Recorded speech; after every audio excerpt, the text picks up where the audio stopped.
πάνω, κάτσε κάτω. Έχω και ένα φίλο που το λένε κάτω. Είμαι φοιτητής, ασχολήθησα τη ζωή στην οικοδομή. Με ξύπναγε κάθε πρωί, 7 η ώρα το πρωί. Ήταν απέναντι από το σπίτι μου, για πει. Πρόσφατα τελείωσα την εξαστική και έχω 2 βασικούς κανόνες να πω. Ο ένας είναι ότι ό,τι δεν διαβάσεις θα πέσει. Ο δεύτερος είναι ότι όσα δεν δώσεις θα πέσουν τα καλύτερα θέματα.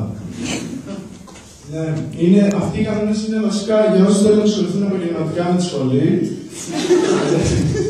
Δεν είναι για μένα με αυτό, νομίζω. Πρέπει να οριμάσω λίγο ακόμα. Τις προάλλες έφαγα σουβλάκια. Το καλό με τα σουβλάκια είναι ότι βρωμάς για τους άλλους.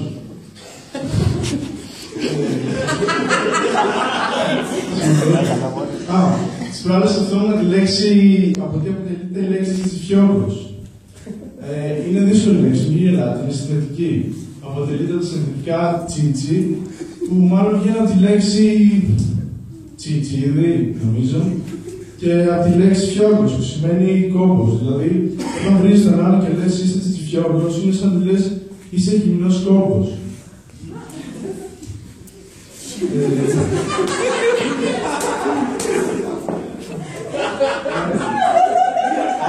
Αυτό που δεν κατάλαβα ποτέ τις σχέσεις, ανθρώπινες σχέσεις, το να είσαι με κάποιον 30 χρόνια μαζί, μου φαινόταν πολύ αγχωτικό. Από πώς μου ήταν μέχρι την τελευταία στιγμή μαζί με τη γιαγιά μου, αναρωτιέμαι γιατί πέθανε. Γιατί δεν έχω σηκώσει το χέρι ψηλά. Έτσι.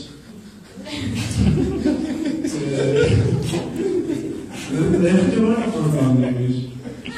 Έχω γύρω πίσω να βλέπω τα... Το ενδιαφέρον στην ελληνική κουλτούρα είναι ο θάνατος, πιστεύω. Παντού απλά τον θάβουν και τελειώνουν. Εμείς δεν κοιτάμε για κάποιες μέρες για να σιγουρευτούμε αν πέθανε. Έτσι, μαζευόμαστε σε ένα σαλόνι και καθόμαστε γύρω του, γιατί ξέρεις, δεν εμπιστευόμαστε στους γιατρούς και πολύ. Δεν ξέρουμε. Το άλλο ενδιαφέρον στην ελληνική κουλτούρα είναι ο Έλληνας οδηγός, ο οποίος όταν ψάχνει μια διεύθυνση, χαμηλώνει τη φωνή του ραδιοφώνου για να δει καλύτερα. Ή το άλλο που κάποιος που προσπαθεί να μπει σε ένα σπίτι που πρωτοχτίστηκε, σκέφτεται ποιο είναι το δεξί του πόδι. Για να το πάρει πρώτο. Είναι μια καλή τύχη.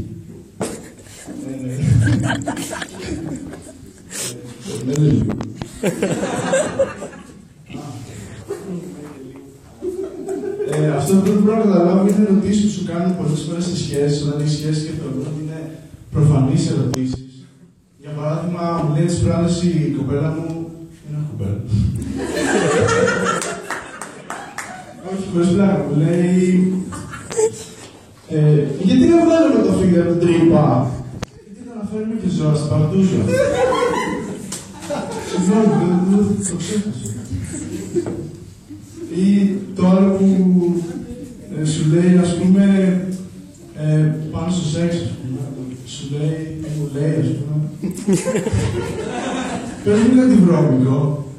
Της λέω, φοράω το ίδιο βραγί ένα μήνα. Αχ, με κόλλησες πάλι.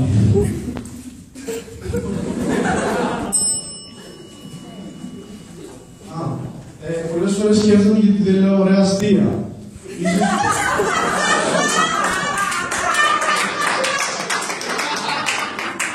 Ίσως ότι έχω πάρει λίγο το χρήμα που φέρει μέχρι και 2 φορές την πλάκα. Εντός κόνσεπτ. Εντός κόνσεπτ. Είναι η μάνα μου.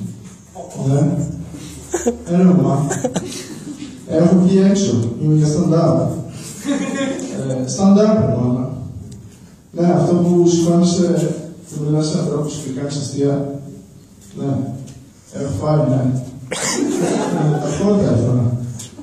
Ναι, τα λίτρα. Ναι, μα θα γυρίσω. Έχω πάρει τα κέντρα, ναι. Οκ, μια. Νομίζω αυτά έχω να πω. Θα πω και ένα ποίημα. Τώρα μόνος μου. Μεγάλο φανταρκά για σένα δίχως άλλη και ο Παντελίδης της τραγουδά μεθυσμένος πάλι.